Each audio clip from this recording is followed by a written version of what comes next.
Hello everyone, मेरे YouTube channel में आप सबका स्वागत है। अगर आप इस चैनल को आज पहली बार देख रहे हैं तो पहले इस चैनल को सब्सक्राइब करें और बेल आइकन को दबाएं ताकि आपको सारे नोटिफिकेशन मिलते रहें। हमने पिछली वीडियो में 6th क्लास का 3rd लेसन पढ़ा था, सरकार क्या है। तो हमने उस लेसन में पढ़ा था कि हमारे देश में लोकतांत्रिक सरकार की व्यवस्था की गई है।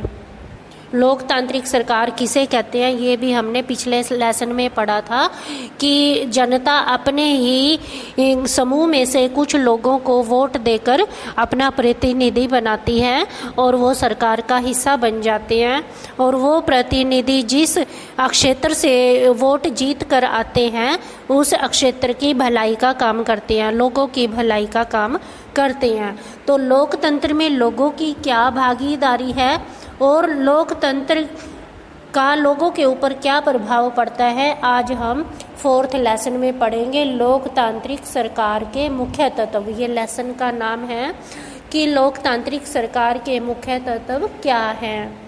इस लेसन में हम लोगों की भागीदारी और लोगों की समस्याओं का समाधान सरकार कैसे करती है ये बात पढ़ेंगे। समानता एवं न्याय के विचार शामिल इस सरकार में होते हैं। ये सभी जो बातें हैं लोकतंत्र को व्यवस्था को सफल बनाती है। अगर हमारे देश में लोकतांत्रिक व्यवस्था ना होती तो क्या होता, इस लेसन के माध्यम से हम पता लगाएंगे। लेसन के स्टार्टिंग में दक्षिण अफ्रीका की बात बताई गई है, जहाँ पर 2 तरह के लोग रहते हैं कि एक गोरे और एक काले। गोरे लोगों को श्वेत कहते हैं और काले लोगों को अश्वेत कहते हैं। ये इनकी त्वचा का रंग है। जैसे भारतीयों का रंग होता है सांवला, तो उनको वो अश्वेत कहते हैं, काले कहते हैं। दक्षिण अफ्रीका का एक शहर है जोहान्सबर्ग, वहाँ एक माया नाम की लड़की रहती है, माया नायडू जिसका नाम है। वो अपने घर की सफाई कर रही है और सफाई करते हुए बहुत सारे वो उसको डिब्बे मिलते हैं और उन डिब्बों की जब वो सफाई करती है तो उनमें से कुछ कतरने निकलकर उसके सामने गिर जाती है और उसमें एक 15 साल के लड़के की उसे फ़ोटो मिलती है। वो स्कूल में जाने वाला लड़का होता है, उसकी फ़ोटो उसे सफाई करते हुए मिलती है। माया अपनी माँ से पूछती है कि ये किसकी फ़ोटो है, तो उसकी माँ बताती है कि ये हेक्टर पीटरसन की फ़ोटो है। तो फिर माया अपनी माँ से पूछती है कि ये हेक्टर पीटरसन कौन था, तो उसकी माँ उसे बताती है कि हेक्टर पीटरसन स्कूल में पढ़ने वाला एक बच्चा था और पुलिस ने, दक्षिण अफ्रीका की पुलिस ने उसे गोली मार दी थी। तो ये सुनकर उसको बड़ा अचंभा लगता है माया को कि एक बच्चे को पुलिस ने क्यों गोली मारी। तो माया की माँ माया को समझाती है कि दक्षिण अफ्रीका में रंग भेद का कानून है, कि काले गोरे का कानून है। रंग भेद का मतलब क्या होता है कि त्वचा, जो हमारी चमड़ी है उसके रंग के आधार पर भेदभाव करना, कि गोरे लोग काले लोगों के साथ भेदभाव करते हैं, तो इसको रंग भेद कहते हैं। इस रंग भेद के कारण दक्षिण अफ्रीका में बहुत सारी प्रजातियां अलग अलग समूहों में बटी हुई थी। वहाँ के जो कानून थे सरकार के, वो भी गोरे लोगों के अलग कानून थे और काले लोगों के अलग कानून बने हुए थे। और गोरे और काले लोगों को आपस में बात करने का या कोई संबंध बनाने की कोई छूट नहीं थी, कि काले लोग गोरों के साथ नहीं बैठ सकते और गोरे लोग कालों के साथ बैठना पसंद नहीं करते थे, उनके साथ कोई भी संबंध नहीं बनाते थे। तो ये कह सकते हैं कि जो काले लोग थे वो काले लोगों के साथ ही संबंध बनाते थे, फ्रेंडशिप आदि करते थे, और जो गोरे लोग थे वो गोरों लोगों के साथ ही संबंध बनाते थे।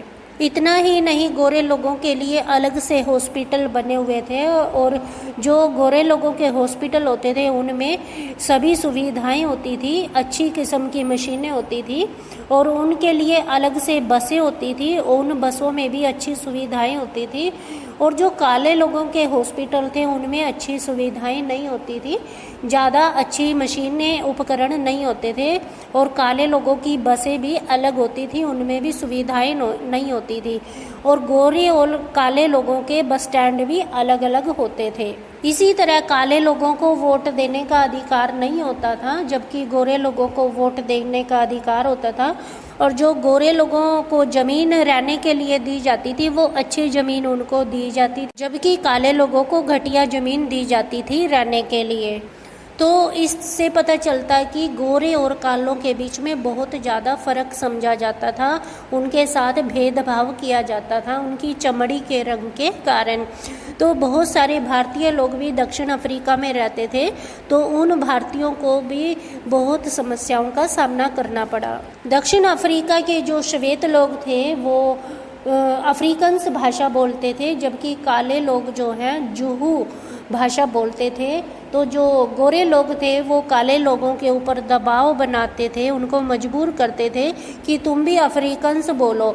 तो ये जो हेक्टर पीटरसन है, ये इस बच्चे के ऊपर दबाव बनाया गया कि तू अफ्रीकन्स भाषा बोल, लेकिन उसे बोलने से मना कर दिया, सीखने से मना कर दिया कि हम तो जुलू भाषा बोलेंगे, हम अफ्रीकन्स नहीं बोलेंगे। ऐसा हेक्टर पीटरसन ने अपने साथियों के साथ मिलकर विरोध कर दिया और इसके कारण पुलिस ने उसे गोली मार दी और 16 जून 1976 को उसकी मृत्यु हो गई। इस तरह हम देखते हैं कि दक्षिण अफ्रीका में जो काले लोग थे उनका जीवन बहुत खराब था, जो गोरे लोग थे उन्हें बहुत सताते थे। तो अफ्रीकी राष्ट्रीय कांग्रेस और उनके जाने माने नेता जो नेल्सन मंडेला थे, उन्होंने रंग भेद के खिलाफ बहुत लंबा संघर्ष किया, आंदोलन चलाया। अंततः 1994 में उन्हें इस आंदोलन में सफलता मिली और दक्षिण अफ्रीका एक लोकतांत्रिक देश बना। तब से सभी प्रजातियों के लोगों को बराबर माना जाने लगा। अगर किसी देश में लोकतंत्र सरकार बन जाती है तो उसका सबसे पहला फ़ायदा यही होता है कि सभी लोग सरकार के लिए एक समान हैं, किसी के साथ कोई भेदभाव नहीं कर सकते, ना भाषा के आधार पर, ना चमड़ी की जाति के रंग के आधार पर, किसी के चीज़ के आधार पर भी उनके साथ भेदभाव नहीं किया जा सकता। तो पहले तो दक्षिण अफ्रीका में राजतंत्र सरकार थी, लेकिन बाद में लोकतंत्र सरकार हो गई। तो हमारे देश भारत में भी लोकतंत्र सरकार है। अब हम ये पढ़ेंगे कि लोकतांत्रिक सरकार के होने का हमारे लिए क्या मतलब है। लोकतांत्रिक सरकार के बारे में हमने पिछले पाठ में भी पढ़ा था, अब दोबारा से भी पढ़ लेते हैं। जैसा कि हम देखते हैं कि हर 5 साल के बाद सरकार के इलेक्शन होते हैं और उन इलेक्शनों में हर 18 साल से ऊपर जो भी व्यक्ति होता है, चाहे लड़का हो चाहे लड़की हो, वो वोट देकर अपनी पसंद का नेता चुनता है और जो नेता सबसे ज़्यादा वोट प्राप्त करता है या जीत जाता है वो हमारा प्रतिनिधि बन जाता है और वो सरकार का हिस्सा बन जाता है और वो हमारी समस्याएं सरकार को सुनाता है। तो इस तरह से हम देखते हैं कि सरकार बनाने में लोगों की बहुत बड़ी हिस्सेदारी होती है, भागीदारी होती है। और फिर दोबारा से 5 वर्ष के बाद इलेक्शन होते हैं। अगर हम पहले वाले नेता को दोबारा वोट देकर जिता देते हैं तो वो दोबारा से फिर हमारा प्रतिनिधि बन जाता है, लेकिन उसका जो सरकार में बने रहने का समय है वो केवल 5 वर्ष है। 5 वर्ष के बाद उसे दोबारा इलेक्शन करना पड़ता है। तो ये सबसे बड़ी लोगों की हिस्सेदारी है कि लोग स्वयं ही सरकार बनाते हैं। दूसरी सबसे बड़ी हिस्सेदारी है कि अगर कोई सरकार या कोई नेता हमारी पसंद का काम नहीं करता है या हमारी भलाई का काम नहीं करता है तो हम उसे बर्खास्त करने की मांग भी करते हैं।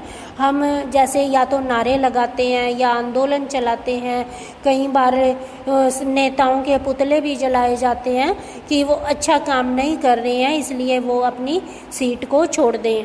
तो सरकार बदलने में भी लोगों की बहुत बड़ी हिस्सेदारी होती है। हम अपनी बातें सरकार को जब सुनाना चाहें तो उसके बहुत सारे तरीके हैं कि धरने दे करके, जुलूस निकाल कर या हड़तालें करके या आंदोलन चला करके हम अपनी समस्याएं सरकार को सुनाने का प्रयास करते हैं। इसके अलावा अखबार, पत्रिकाएं और टेलीविज़न भी जनता से जुड़े मुद्दे सरकार की जिम्मेदारियों पर चर्चा करने में भूमिका निभाते हैं। देश के अंदर कुछ लोगों का समूह जब इकट्ठा होकर किसी स्थान पर रहता है और उस समूह में अलग अलग धर्मों के लोग होते हैं, अलग अलग जातियों के लोग होते हैं, अलग अलग भाषाओं के लोग होते हैं, तो इनमें से किसी भी बात को लेकर उनके बीच में झगड़ा हो जाता है, चाहे धर्म को लेकर झगड़ा हो या किसी भाषा को लेकर झगड़ा हो या किसी संपत्ति को लेकर झगड़ा हो, तो सरकार की ये जिम्मेवारी बनती है कि वो उनके झगड़े का निपटारा करे। सरकार लोगों के झगड़े निपटाने के लिए पुलिस का प्रबंध करती है और ये पुलिस की जिम्मेवारी बनती है कि लोगों के झगड़े का निपटारा करे, उनको बैठा करके बातचीत करवा कर उनकी समस्या का समाधान करे। इस तरह हम देखते हैं कि लोगों के बीच में जो झगड़ा है वो कई बातों को लेकर हो जाता है। कई बार तो जो लोग जुलूस निकालते हैं, धार्मिक जुलूस निकालते हैं, तो उन जुलूसों में भी झगड़ा हो जाता है। और कई बार जो नदियाँ होती हैं वो कई राज्यों में से होकर गुजरती हैं, तो उस नदी के पानी के ऊपर भी दो राज्यों के बीच में भी झगड़ा हो जाता है, क्योंकि नदियों का पानी जो है खेतों में सिंचाई के काम आता है। तो अगर कोई नदी दो राज्यों में होकर बहती है तो दोनों राज्य उस नदी के पानी पर अपना हक जमाते हैं। इसका उदाहरण दिया गया है, कर्नाटक और तमिलनाडु के बीच कावेरी नदी के पानी को लेकर विवाद हो गया था। कर्नाटक के कृष्णा राजा सागर बांध में भरा हुआ पानी कई जिलों में सिंचाई के काम आता है। इस पानी से बेंगलुरु शहर की ज़रूरतें भी पूरी होती थी। तमिलनाडु के मैटूर बांध में भरे हुए इसी नदी के पानी से राज्य के डेल्टा क्षेत्र में सिंचाई होती है। दोनों बांध एक ही नदी पर बने हुए हैं। कर्नाटक का कृष्णा राजा सागर बांध कावेरी नदी के ऊपरी छोर पर है, तमिलनाडु का मैटूर बांध नदी के निचले छोर पर। मैटूर बांध में पानी तभी भरा जा सकता है जब कृष्णा राजा सागर बांध से पानी छोड़ा जाए। दोनों राज्यों को अपने लोगों की ज़रूरत पूरी करने के लिए भरपूर पानी चाहिए, जो कि उनको नहीं मिल पाता, और इससे उनमें विवाद हो जाता है, लड़ाई हो जाती है। तब राष्ट्रीय सरकार को कदम उठाना पड़ता है ताकि दोनों राज्यों के लिए पानी का सही ढंग से बंटवारा हो सके। क्योंकि हमने सबसे पहले पढ़ा था कि लोकतंत्र सरकार की सबसे जो पहली विशेषता है वो यही है कि सभी लोग सरकार के लिए एक समान है और कोई भी चीज़ है सभी लोगों को मिले, कोई उससे वंचित ना रहे। तो सरकार न्याय और समानता के प्रति वचनबद्ध होती है। न्याय और समानता को एक दूसरे से अलग नहीं किया जा सकता। यही कारण है कि जो पहले छुआछूत होती थी या अस्पृश्यता होती थी कि छोटी जाति का है, इससे दूर रहना, इसको हाथ नहीं लगाना, इससे बात नहीं करना, वो बातें अब खत्म हो गई हैं।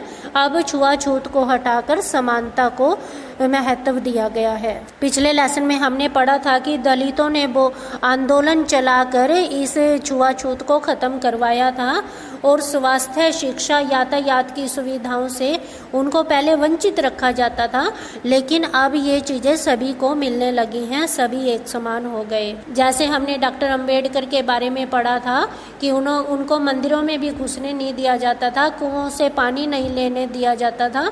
तो अब वो चीज़ें खत्म हो चुकी हैं, अब सभी एक समान हो गए हैं, क्योंकि समानता का कानून बना दिया गया है। पुराने समय में लड़कों को ज़्यादा महत्व दिया जाता था लड़कियों की बजाय, जैसे कि लड़कों को पढ़ाते थे, लड़कियों को नहीं पढ़ाते थे, लड़कियों को केवल घर में चार दीवारी के अंदर ही रखते थे।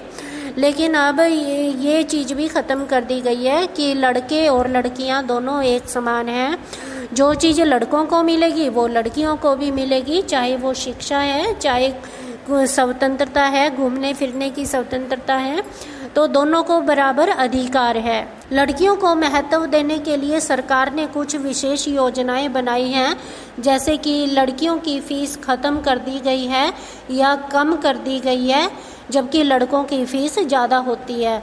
तो आपके अनुसार फ़ीस घटा देने से लड़कियों को स्कूल जाने में क्या मदद मिलेगी? आपने इसका जवाब सोचना है।